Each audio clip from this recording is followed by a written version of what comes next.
Hello, what's up mga J-Vlog? Welcome ulit sa panibagong video, and for today's video, alam ko late na to pero i-review natin ngayon ang isa sa pinakamalupit na budget smartphone na lumabas noong 2023, ang Itel P55 4G. Maganda pa kaya ito ngayon 2024. So tara mga J-Vlog, check natin.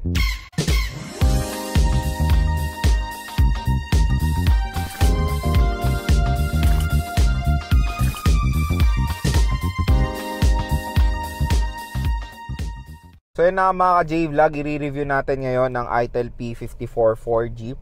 So ngayon lang natin siya na-review, pagpasensya nyo na sobrang busy nga natin. Pero na-purchase ko to noong late 2023 at nakapagbigay na ako ng mga ibang review ng video like unboxing, hands-on, and of course game test. Ito na lang nahuli, full review. So ngayon i-ano na lang natin siya ngayong 2024.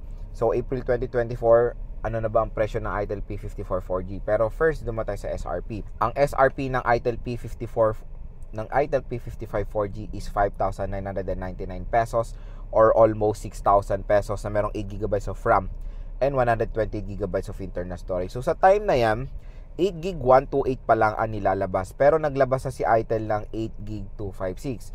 At ito na ang presyo niya ngayon sa Shopee. So pakita na natin. So yung 8GB 128, ayan, ang SRP nga niya dito is 7K. Mabibili nyo na lang siya sa halagang 4,599 pesos or almost 4,600. Tapos meron nga siyang 8GB 256 na napakamura, 5,099 pesos or almost 5,100 lang, 'di ba? So below SRP na talaga itong Itel P55 4G. Kasi lumabas na rin yung napakalupit na smartphone, yung upgraded version, yung P55 5G. Ang dami po nagka-interest sa smartphone na yun dahil very interesting yung chipset, MediaTek Dimensity 6080.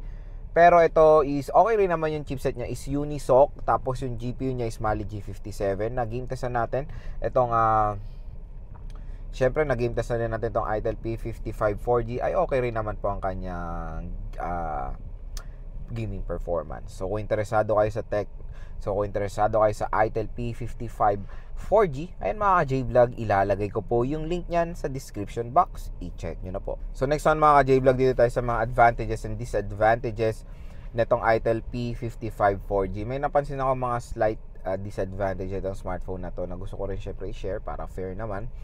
And of course, yung mga advantages na nagustuhan kong specs netong smartphone na to. First naman tayo sa disadvantages. Isa lang naman ulit sa camera. Parang ito yung parati kong disadvantage sa mga Transsion camera talaga. Kasi yung pangalawang dual camera setup. Yes, mataas yung main. 50 megapixel. Pero yung pangalawa is AI lens, 'di ba? Ewan ko ba bakit sila naglalagay pa ng AI lens, for what reason? I think very useless yung ganyang lente ng camera. So sana dual camera na maganda na sigurong pakinggan kung macro lens or ultra wide pa. So yun parati ko yung yung opinion ko when it comes sa mga dual camera, triple camera na nilalagay nilang mga pangalawang lente, pangatlong lente ay mga very useless na camera, which is hindi nga sila camera, sensor lang AI lens and depth sensor. Yan yung parati kong nakikita na mga lente pag dual camera or triple camera setup sa mga Transsion company na budget lang naman.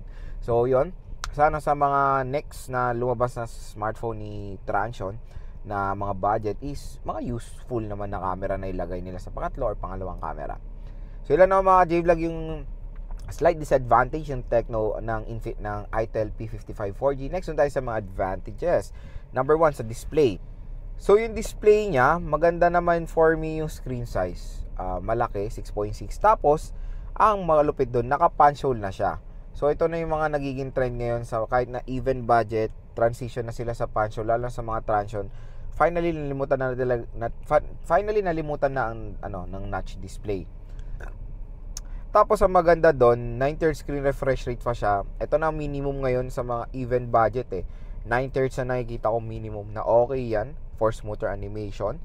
So resolution niya is HD plus 720p na I think sa kanyang presyo ngayon na 4,000 plus or 5,000 below, reasonable ang HD plus 720p. Okay pa yan. Minimum na yan mga J-Vlog sa mga smartphone na ganyan. Pero 7,000 pataas, I think Full HD Plus 1080p na ang dapat i-offer. Pero si Itel P55 4G sa kanyang price segment, perfect fit pa naman ang HD Plus 720p. And nakikita ko sa comment section, yung iba mas prefer ang HD Plus 720p dahil daw mas matipid sa battery.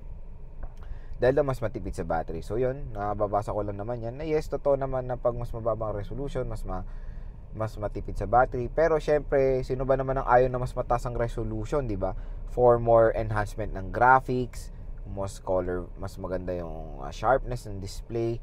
Pero when it comes sa ganyan kasing side na tumataas ang resolution, syempre gumagawa rin sila ng factor dyan or ng way para makatipid ng battery sa ibang aspect. Or minsan yung processor mas maliit, mas power efficient. So kahit na mas mataas ang resolution ng display is okay naman siya, matipid pa rin sa battery dahil mas maliit ang chipset kasi power efficient siya. Number 2, mga J-Vlog, sa RAM at ROM nga nitong smartphone na to. So yung RAM at ROM niya is 8GB 128 and 8GB 256. Tama ba? So grabe, below 5K ganyan ang ino-offer na RAM at ROM na super sulit syempre, na I think yan ay nakakatuwa na dati nakikita ko lang 8GB 128 sa mga presyo na 8K. Ngayon below 5K, 8GB RAM na ha, extended RAM pa siya. Number 3 mga J-Vlog sa chipset. So yung chipset, kahit na mura lang siya, okay talaga Unisoc eh. Marami pa rin ako nakikita rin sa comment section na binabash ang Unisoc chipset. Hindi ko alam kung bakit. Try nyo rin muna. Okay rin naman ang Unisoc chipset, lalo na kasi ang unang focusan nyo rin dyan is yung GPU when it comes sa gaming din. Gaming processing unit. So yung GPU neto, Mali G57, na isang magandang GPU when it comes sa gaming, lalo na sa mga ganitong smartphone or entry level or budget smartphone mga J-Vlog. So yon, chipset niya is okay naman. Na game test ko ng Itel P55 4G. Playable naman ang mga games na tinest natin tulad lang ng ML, COD, even Genshin Impact. And snappy naman siya when it comes sa mga casual things tulad na lang ng social media, magte-take ng photos, mag-open ng apps, wala namang any sluggish na opening ng apps. So, syempre, when it comes sa processor, hindi lang naman gaming talaga ang focus niyan eh. Yung ibang trabaho ng processor is for the smoothness of smoothness ng smartphone, na maganda naman ang performance ng Itel P55 4G. At ang pinakalas mga J-Vlog sa design. So yung design nito for me, maganda naman din. Ganyan mukhang iPhone, ganyan yung nauso talaga sa budget smartphone ng Itel. Yung triple camera setup na mukhang iPhone 14 Pro Max.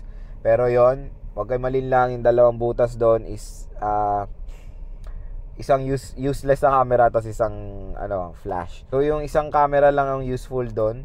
So mukha siyang triple camera, pero pag tinignan nyo malapit, ay flash pala yung isa. So yun lang naman. Pero when it comes sa design and aesthetics, maganda naman ang ma-offer ng Itel P54 4G, ng Itel P55 4G. Nag-redesign siya sa 5G. Dahil sa 5G, ineliminate nila yung ganyan design, yung triple camera setup, tapos pahaba na lang siya or vertical na lang siya na camera setup, na mas okay na iniba nila para naman ma-identify natin kung ano yung 4G or 5G na Itel P55.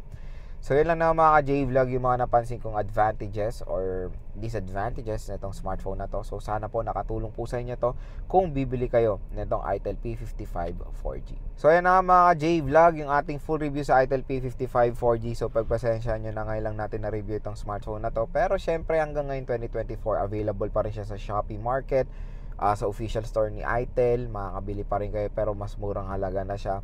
Maganda siyang i-recommend mga J-Vlog, lalo na mas mura na siya. Okay naman siya, all good siya for all goods naman siya kahit saan nyo gamitin. Camera side, yung 50 megapixel niya na ma-offer, watching movies, and of course for gaming din. So kung interesado kayo sa Itel P55 4G, huwag kayong maglalala, ilalagay ko po yung link niyan sa description box.